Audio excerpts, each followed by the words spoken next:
À Chillon, forteresse altière épargnée par les vicissitudes du temps, le seul fait d'armes notable fut la prise du château en 1536 par les Bernois.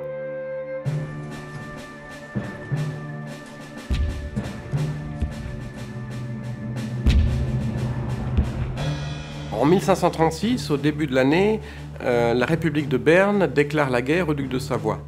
Chillon a quand même résisté au siège pendant 3 semaines. On voit bien là que même avec une garnison réduite, un château fort a le dessus généralement sur une armée. On estime qu'il y a eu probablement 6 hommes tués du côté bernois.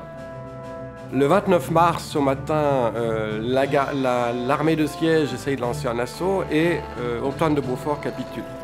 Et il propose de se rendre l'après-midi. Et puis l'après-midi, les Bernois entrent dans le château, et puis en fait la garnison n'est plus là. En tout cas, le commandant Antoine de Beaufort s'est échappé par le lac avec une partie de ses hommes. Ce 29 mars, après avoir brisé les chaînes qui retiennent la porte du château, les Bernois libèrent les quelques prisonniers encore en captivité, dont Bonivard, devenu célèbre grâce au poème de Lord Byron.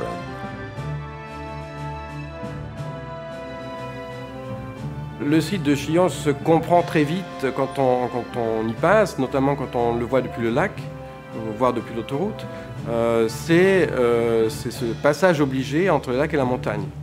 Donc, et ce passage lui-même est situé quand même sur un grand axe international qui est justement la route, un axe transalpin, qui est la route du Grand Saint-Bernard ou du Simplon, qui mène après sur le plateau suisse ou bien en Franche-Comté, en France, par l'école jurassienne. Chillon est une forteresse emblématique des constructions médiévales défensives. Sur les façades côté montagne, les ouvertures étroites visent essentiellement à repousser les ennemis au moyen de projectiles divers. Les percements sur les murailles ou les tours permettent aux défenseurs d'empêcher la progression des assaillants tout en restant protégés.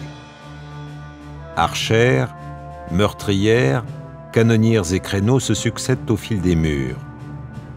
Le donjon fait office de dernier recours. Placé au centre du château, il est réputé imprenable.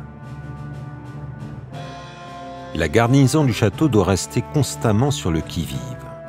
On organise des tours de garde pour surveiller les environs, côté terre et côté lac.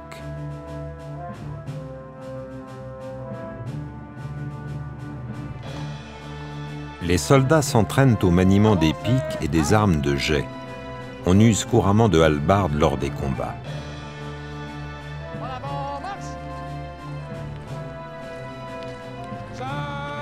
Après la défaite face aux Bernois, Chillon perd son rôle de contrôle des passages alpins.